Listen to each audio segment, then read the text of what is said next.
Both. Okay. How are you doing? Fine, and you? Great, thank you. Thanks very much for being available for the call today. Mauricio, what do you understand from did you interact with an advert of ours that we had running on social media, or did you come to one of the events we did recently? No, I saw your ad that you have on media. Okay, great. Okay. I Where, briefly watched it. where are you based, Mauricio? Which country are you in? Right now, Colombia. Okay, great. Whereabouts? Bogota or somewhere else? Oh, somewhere else, close to Bucaramanga. Do you know Colombia? Not as well as I'd like to. So I'm Medellin, Bogota, like all the Cartagena, those kind of places. Yeah. Yeah, so Bucaramanga, I would say, is like the fifth or sixth biggest city in Colombia. So it's about 1.5 million. Yeah. Yeah. Great. And what Uh, what do you do? What do you do, Mauricio? I work in the mining industry. Okay. Who for? What's that? For which company? Oh, I work as a consultant, several companies. Okay. Great. And which kind of mining? Everything? Gold mining, or is it a specific Oh, sector? mainly gold, silver, copper, and I have worked in uranium, also potash. Okay. It's a good it's I mean Yeah. it's a good time for the metals, right? Oh, yeah, yeah, definitely. Precious metal is booming now. Yeah. So Mauricio, thanks very much for showing interest. In the first meeting, what I want to do is just give you a good idea about who we are, what we do as a company, and how we add some value. We are very unique, so I'm sure that this will be, if nothing else, an interesting conversation. You might see some stuff you haven't really seen before. What is it that you do at the moment, Mauricio, in terms of your investments and finances? Do you manage them yourself? Do you work with a bank, or do you have like a specialist advisor? No, currently I manage it by myself. Okay. And what kind of things do you do? Do you invest in property? Do you look at the stock market? Do you keep it all I locally? have I have some real estate and also I have some treasury bills. That doesn't make the treasury bills, you know. Yeah, nothing too expensive. And I have also 401k in the States. I have some stocks that I inherited from the previous company that I have worked for, such as Rio Tinto and Torex Gold. Okay, I like them. That's good. Okay, so basically, I'll give you my background. I started my career working for one of the biggest banks in the United Kingdom, Barclays Bank. And I went to Brazil in 2002 because at the time there was the Lula election and everyone was scared of what was going to happen to Brazil. And so the Brazilians desperately wanted to get their money into dollars. And so I was there in Brazil helping Brazilians to basically open up international accounts and access the market. The problem was working for a bank, and when you work for a bank, you're working for the bank and not for the client. So, the advice that we were giving was very boring. It was just basically selling banking products. So I wanted to be a bit more independent, and I was looking to go more into private wealth management so I could actually have an impact and choose assets that could benefit my clients. But the problem is, even in private wealth management, there is a lot of conflicts of interest where people are promoting funds that a bank is paying them a commission in order to promote. So I noticed in Latin America, Brazil, Colombia, Panama, all around the region, that the services in finance weren't as sophisticated as they are outside, and they're a hell of a lot more expensive as well. So what we did is we developed a business, an empire. We are purely advisory. So we would never touch your money. You wouldn't open an account with us. You wouldn't send money to us. You would always keep your money in your accounts under your control. But we work as an advisory firm that wants to give you better access to the market, reducing your banking fees and cost to access the market, and giving you access to the entire global marketplace, not just a selection of funds that the bank wants to sell you to make a profit. So basically, we created Empire Wealth Management, which works as an independent advisor. We then will go and look for the best banks and institutions to work with. But because of the volume of our clients, we negotiate lower rates for you to have the banking services for. And then we can also basically pick institutional level assets rather than retail level assets, which means your performance is generally a lot better than what you get from like kind of the generic retail investment funds that exist in the market. Also, because we're independent, um, for me, I'm not here to sell anything. What I'm depending on is your success, because the way that we earn our fees is from a small administration fee if we're managing what we call a passive portfolio, and then a performance fee if we're looking at growth assets. If you want to have anything, above like high double digits, then we do basically a performance fee. So if you don't make money and we don't pick the right assets, we don't make money as well. So therefore, the idea is that we actually are contracted by you, working for you for the best results, rather than just trying to sell you, funds and assets that exist in the marketplace. What, Okay. what is your current goal, Marissa? Would you say that you're already fully financially independent, or are you still trying to build up to accumulate enough wealth so you can be fully independent? I would say both. Okay. So you're pretty much there or thereabouts, but obviously you want to Yeah, maximize what you're doing. yeah, kind of. Yeah, yeah. It Yeah. should be close enough. And yeah, but I would like to get more, I would say, more passive income in the Yeah. next, not now, but I mean, now I would say maybe 50% of the passive income, and then the rest should be invested. How What's would you what's say? your what's your Yeah, attitude what's your attitude to risk? Are you conservative, moderate, aggressive? moderate. Moderate. And what's like a minimum rate of return that you'd like to achieve? Uh, 8 to 12. Perfect. Okay, so we're talking the same language here. This is good. This is a good start. I'd like to show you something because I think that before we talk about investing, we need to understand where we are in the world and what the risks are that we face at the moment. Okay. And there's a lot of problems. There's a lot of problems. So, first of all, we have global inflation that is trending around 6%. So, unless you're making 6% return, you're not really making any money. So, that kind of forces us to take some kind of stock market risk to some extent in order to beat that 6% return. The problem is when we go to the stock market today, let me just delete these things. We're going in at an absolute all-time record high. So Mhm. there is, I mean, it's crazy. If we go back to the 90s, the 2000s, this was the highs and the lows of the market. We had a normal expansion growth market. Eventually, we can only consume so much. We got to get to stagnation. You move into a recession, something breaks, and this was the dot-com bubble. The market collapses, consolidates, then we go for another growth phase. This is normal economic cycles. But after the 2008 financial crisis, when the market crashed here, everything changed. And we saw that the stock market has been just out of control in terms of where it's gone. So today we are 300% higher from the peaks that we saw previously. Now, this isn't because of global consumption, it's because of one main factor, and it's called money supply. So this is basically the United States money supply. And you can see here that there is a direct correlation between money printing and the valuation of all global assets, gold, metals, minerals, property, everything has become inflated because of money printing.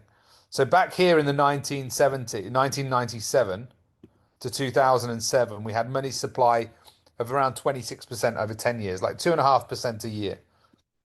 But just to bail out the banks in the financial crisis, they threw in 15% overnight, and then they continued to print and print and print. So we went from 1.3 trillion to 1.6 trillion to 4 trillion up until 2019. But then in March, COVID 2020, we went all the way up to $20 trillion. Okay. So how do we know that this is a problem? Well, if we overlap the stock market valuation, you can see that when the market it has normal money supply, the valuation of stocks stays within normal ranges. But the more that we print money, that money ends up on the balance sheet of these corporations, artificially inflating them. And that's what we've basically seen to this point today, that the US stock market is at a massive all-time peak, but it's been directly correlated to money printing. When you drop a bomb of money in the market, you get the acceleration to the upside in the stock market. So what's the problem here? We need to get at least 6% return just to cover inflation globally. We want to get maybe 10 or 12% return, so we're having a decent return above inflation. And at some point also you're going to want to generate income. So how do we pick value in the market? Well, first of all, we can see by looking at this is definitely not the time to be buying the NASDAQ or the S&P 500, that basket of companies. This is definitely a time to be picking individually. Why? Because if we look at the valuations of the market, if we're going to value a company, we want to know what's the value of its assets and what's the value of its income. So the two things we look at is price to earnings ratio and the price to book value. So the long-term average price to earnings ratio of the S&P 500 is about 17 times over the last 20 years. And the price to book value has been around 3.5. Price to book ratio is around 3.6 times. But today, so that's the long-term averages. Today, the stock market is trading at double that. Today, we're looking at 38 times earnings and 5.2 times book ratio. So basically, if you're buying the stock market as a whole, you're paying double the average price of those companies in a time where we've got tariffs and inflation and war and all these problems. So for me, the upside is risky, it's limited, and it depends on money printing to keep pushing it up. So what I want to do is I want to reduce my potential risk if I'm going to invest. How do I do that? Well, if I can only buy stocks, I want to buy companies that are cash rich and have a very good profit margin, because if tariffs or war or anything affects them, they can still remain profitable. I also want to buy companies that are trading at a fair book value and a fair earnings ratio, so I'm not overpaying. And I'll give you an example, like Tesla, for example. If we look at Tesla, Tesla is trading at 200 times earnings. That's like more than this, almost 10 times the average of the market. So any problem that happens globally and Tesla starts to drop, this thing could drop like a stone. Mm-hmm. But if you find a good quality asset, I'll give you an example here. For example, JD.com. JD.com is like the Amazon in China, Amazon of China. Basically, Amazon right now is trading at 36 times earnings. JD is trading at 8 times earnings. We're buying their revenue at an absolute record low. If we go back in time here, we can see that the fair price earnings is at least 20 times. So you can see here, today we're trading at 8.7 times earnings, but if we go back in time, 24 times, 23 times, 17 times. So we're getting at least a 50% discount on this company's revenue. Its book ratio is 1.8 times when it has been up at 4 or 5 times in the past. So already it interests me because we're getting a very solid, profitable business at a very, very low ratio. It also pays a 3.2% dividend. And if we look at the stock chart, we can see how devalued it is over its long-term value. And then if we compare it to a competitor like Amazon, where we see Amazon's trading up here, there's a massive discrepancy. So there's been a long period of time where Chinese stocks were getting battered because of many different reasons, from extended COVID, from the government cracking down on major tech corporations. There was Evergrande housing scenario. There's been fights with Trump, and that has basically pushed Chinese assets down at a very cheap level. Now, I don't want to have any Chinese assets that can suffer from tariffs and different things like this, but JD.com is like Amazon basically selling to the digital consumer of China, not exporting like Alibaba. So what you've got here is a stock that has been pressured down, not because its business is bad, its business is actually very profitable, because everyone's been selling China across the board for all the other reasons, and that has created a very big discounted opportunity. Now what we can see here with this stock is it's starting to create a positive trend. The lows are becoming higher, the highs are becoming higher. So after we've been through this negative trend, we're now kind of breaking out, and here's an interesting opportunity to buy at a very discounted level. So if I was buying stocks, that's the kind of thing that I look for. It's a lot more intricate than that, but that's essentially how I'd look for value in this market. Because if I'm buying stocks that are here and the market does collapse, well, these are already kind of insulated from that because they're already trading at a low. Now, Yeah. the other thing we can do, instead of just buying the stocks, and this is what I prefer, is saying, what happens if we can do a strategy with the bank whereby we pick stocks that we like, but then we ask for protection that even if they lose 30, 40, 50% of their value, we won't lose any money. And we can make an income every single month, even if those stocks are losing money. So if we do move into a recession, if wars get worse and stock markets stagnate, we want to be able to make money even if the market is flat or negative. And we do that by basically Selling developing. options. Sorry? Selling options. Exactly. Exactly that. But we do it in a very interesting way, in a dynamic way, whereby we can actually create a strategy and we price it across the major banks. So I'll just give you an example. Let's say that we took, I don't know, Nvidia and Facebook. I don't know, what are the other big names in the market? Amazon and whatever, PayPal, whatever. We can put anything. We can literally design anything. Let's imagine that you said, okay, Charles, I want to make a return, like you said, of at least 10% return. And I'd like to start generating monthly income. Are we talking about the structural notes? Sorry? Are we talking about the structural notes? Yeah, we can basically design a structured strategy to whatever you require. Yeah. Have you ever worked with structured strategies before? Yeah. Okay. Typically, what I like to do in this market is find good value companies. I want to get either, if they're in the tech sector like AI, I want to be short term for like 6 months. But if they're in a value sector like oil and gas or gold mining, then I'd go for like a 5-year term. Why? Because in the short term, tech can be very volatile. We don't know what's going on longer term, but in the short term, we can basically see, where the strength is. Nvidia just made a great earnings announcement. They're expecting another strong one. So within the next 6 months, I don't imagine that stock losing 50% of its value. Whereas if I'm looking at oil and gas or gold mining or somewhere like that, then I want to look at the longer term value because over the long term, they tend to appreciate, particularly in a time of higher inflation. So depending on the underlying assets will depend on the term that we'd like to use. Typically, what we want to have is a protection of 40 to 50% for the downside, but we can literally structure it as the client needs.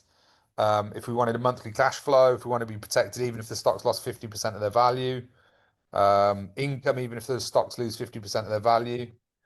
And essentially, what we do is our system is plugged into over 50 of the world's largest banks.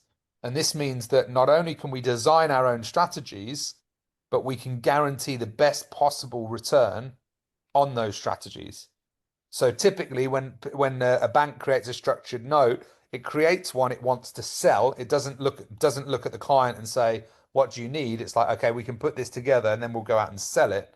Typically, I see them badly structured, and they load in a ton of commission for themselves in the structures themselves. Here, what we're doing is basically clean pricing in the market. What you're going to see is like the bank to bank rate. And not only that, we're going to see it quoted from 40 different banks. So any risk that we ever take, we're always getting the maximum potential return. And the difference between one bank and the other can be sometimes 5 to 10% yield on an annual basis. It's kind of crazy. So we basically wanted to do this to, my job has always been trying to give back to the clients the fees and the commissions that the bank takes so I can maximize the return and therefore they're happy to pay me the fee for my service for doing that. Sure. So Marex, for example, in this one has offered us 13.4%.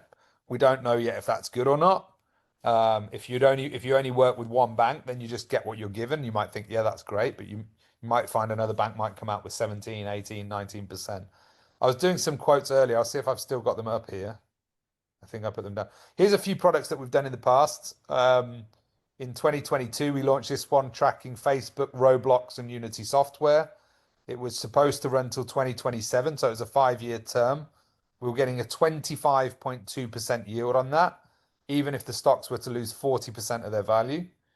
And all of the strategies have a memory feature. So you'll see here, the stocks actually did fall down by more than 40%, 42.5%, and the dividend wasn't paid that month or the next month. But all the strategies we do, they have a memory feature. So even if you went through like a major crash, you'll pick up the dividends on the other end. So this one over like basically 13 months paid out 27%. Done a lot on gold mining as well. Where is this one? Just looking at a moment ago. How big is Empire? So we've got, in terms of assets under management or staff, Asset under management, yeah. we've got at the moment $180 million under management. It's great, it grows like every month, obviously, but at the moment it's around 180 million. So look, you can see here, look, JP Morgan's offering 9%, Barclays 11.8, Morgan Stanley 13, BBVA 13.5. So there's actually like a 4% difference from the lowest to the highest there in terms of the potential yield that you can generate. Yeah. But for us, it's, we can do anything. We can also do capital guaranteed strategies. So it's what we are. We're more like investment architects that we want to understand what your needs are. Do we just want to buy stocks? Do we want to do strategies? Do we want to do capital protection? Do we need income? Like here, for example, I had a client who was sending his daughter to university. He had a 3-year window and he didn't want to risk the money that he had accumulated. He had $150,000 and he wanted to try and get better than the bank rate, but he couldn't afford to risk it. So we did a capital guaranteed investment, 100% capital guaranteed by BNP Paribas. And it was basically tracking the price of silver. So what happens here? 90% of his investment goes into what's called a zero coupon bond that over 3 years will go from 90% of its value to 100%. So that 90,000, well, would turn back into $100,000. So his original investment would come back in 3 years. The other 10,000 would be purchased in a futures or an options contract, leveraged normally 4 or 5 times. So then they're getting 50% exposure to the underlying asset. So right now, silver is up since we did this 63%. So the client is basically up by 31.5% because they're getting 50% of the exposure of the upside of the underlying asset. So this is interesting for people that want to get exposure to Bitcoin but didn't, and then they're kind of like, oh, I know it's a good asset. Are you protected? Yeah, I can get in. I'm only going to get half the upside, but I won't get any of the downside. So for the more volatile the asset, the more interesting the capital guarantee can be. But yeah, we can do pretty much anything from super conservative protection, just picking stocks and buying stocks and holding stocks on a stock trading strategy, or making income products or looking for funds. We're pretty much unlimited. It's more about trying to understand what you want and then building out a profile and a portfolio for you, which would look something like this. So this is normally a report that I would do after our first meeting. I would put the video recording of this conversation so you can recap on it. We'd look at what your growth targets were based on, retirement planning or whatever it is you're looking for. Then we look at, based on different rates of inflation, what the growth rates would need to be to achieve those goals. And once we understand what the growth rates should be, then we can put together a portfolio. So for example, a moderate portfolio allocation, this one targeting around 13.8% a year. And if you click on here, then you'll have a breakdown of all the underlying assets that make that up. So this is a client with 500,000.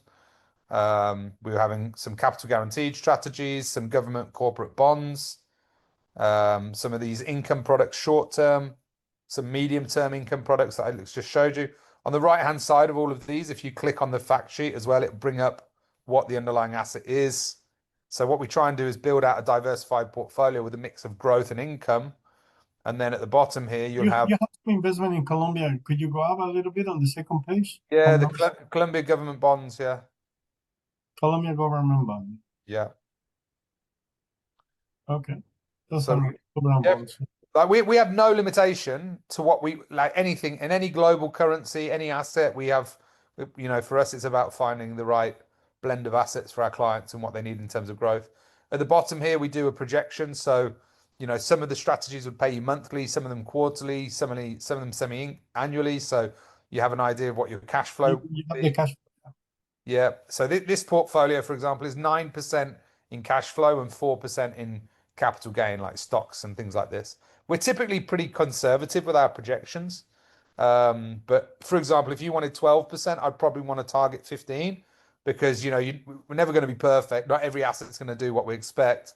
So by having a decent amount of diversification, having a decent amount of income and capital growth, then typically I'd always try and achieve target 2 or 3% above what we're actually trying to hit.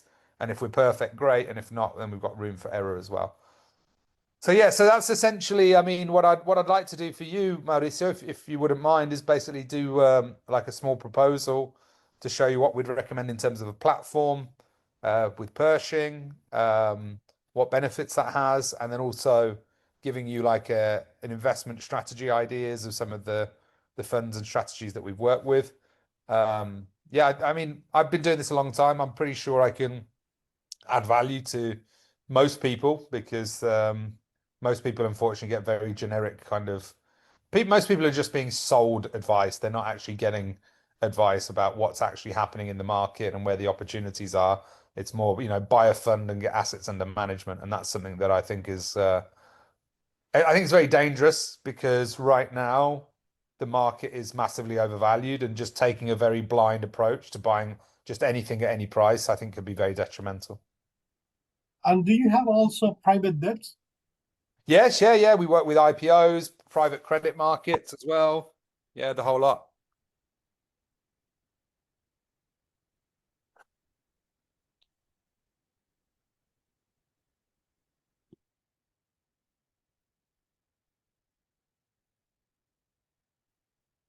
And you work with Pershing? Yeah, so our preferred platform is Pershing. What about Interactive Brokers? Yeah, that's our second preferred platform if you're going to be trading stocks. So if you want to buy, like, if you want to get professional strategies and private credits and stuff like that, then obviously we would be looking more towards Pershing. But if you wanted to trade stocks, then it's way more efficient doing that on Interactive Brokers. So the idea would be to have both Pershing and Interactive Brokers. Okay. But I've tried to do some business with Stonex as well, and I couldn't make it because I am Canadian. I'm Colombian and Canadian at the same time. So for investment, I go with my Canadian passport, and I couldn't make it with the Stonex because they say that they don't deal with the Canadians out of Canada. Yeah, okay. I don't think that's going to be a problem. I've got Canadians with Pershing. Out of It's, Canada? yeah, our broker in Panama that we use is really good, so it shouldn't be an issue. You have a broker in Panama for Pershing? Yeah, Singular Wealth. Okay.